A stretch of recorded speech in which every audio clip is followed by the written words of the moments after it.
Dai a César o que é de César e a Deus o que é de Deus. Mateus 22, 21. Essa passagem da Bíblia, ela mostra o ensinamento de Jesus Cristo referente a pagar imposto. Jesus Cristo, segundo a Bíblia, era favorável ao pagamento dos tributos, ou seja, as igrejas têm que pagar os impostos. Mas vamos lá, uma matéria do UOL hoje mostrou que a editora e a igreja do Silas Malafaia devem 4,6 milhões em impostos. A matéria é assinada pelo jornalista Eduardo Militão.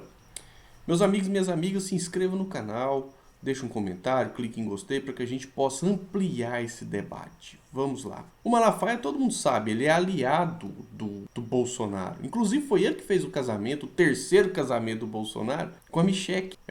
A família tradicional, nos moldes defendidos pelo Malafaia, consiste em um homem se casar 3 vezes. Eles não se importam com isso desde que tenha algum tipo de vantagem ao apoiar isso que, pelo menos os verdadeiros cristãos não acham que é correto. Estou falando dentro dos preceitos do cristianismo, daquilo que se chama verdadeiro cristianismo. Porque no falso cristianismo pode tudo, desde que se pague bem. Inclusive as igrejas evangélicas estão assim cheias de separações, de divórcios, de adultérios. Esse pessoal perdeu moral para apontar o dedo na cara dos outros no que diz respeito à promiscuidade. Eles não podem apontar o dedo na cara de ninguém. É claro, a menos que eles vivam uma vida pia, santa, honesta. O que infelizmente não acontece em boa parte das igrejas. Lembrando que muitas igrejas são sérias e tem pessoas boas nelas que de fato vivem ou pelo menos tentam viver o cristianismo de uma maneira correta e de acordo com os ensinamentos de Jesus Cristo. Agora, essa ala que se politizou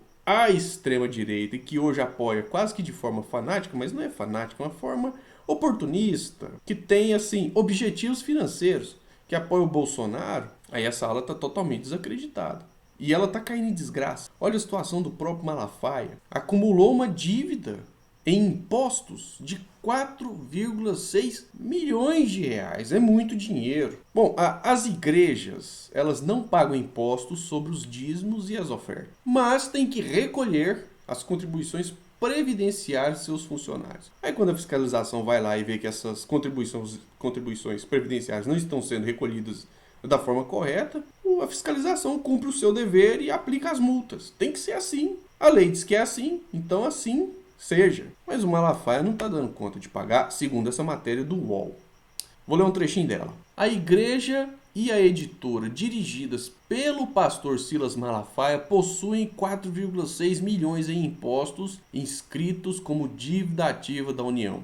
As dívidas totais da Igreja Assembleia de Deus Vitória em Cristo, da qual Malafaia é presidente, somam 2,89 milhões. Elas se referem a imposto de renda e contribuições previdenciária. Em recuperação judicial desde 2019, a editora possui 1,76 milhão em dívida ativa no total. O pastor é sócio administrador da empresa. A outra sócio é a mulher dele, a Elisete. Pois é, né? Então, veja só, todo mundo sabe que no momento de dificuldade, as pessoas às vezes têm dificuldades para honrar seus compromissos. No momento de crise, isso é normal, a gente tem que entender. Inclusive, todos os débitos, todas as dívidas, elas são negociadas. Só que é engraçado porque nós vemos aí uma contradição. O Malafaia, se ele aderir ao discurso da teologia da prosperidade, esse discurso dele vai cair por terra, porque é um discurso desacreditado. Aliás, Malafaia é muito desacreditado no meio evangélico. Boa parte dos evangélicos não gostam dele.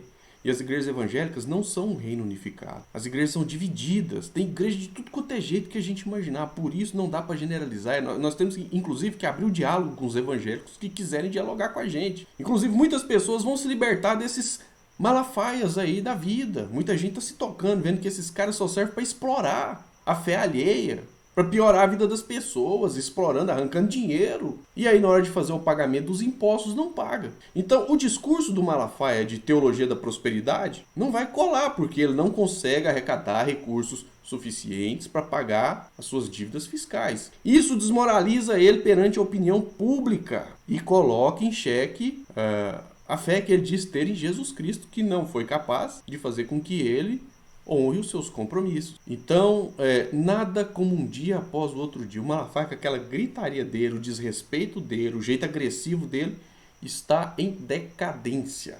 Em decadência. É um sujeito totalmente desmoralizado. E o apoio dele ao Bolsonaro parece que piorou ainda mais a situação dele. Nada como um dia após o outro dia. Pois é. Meus amigos e minhas amigas que chegaram até aqui, quero pedir a vocês um grande favor.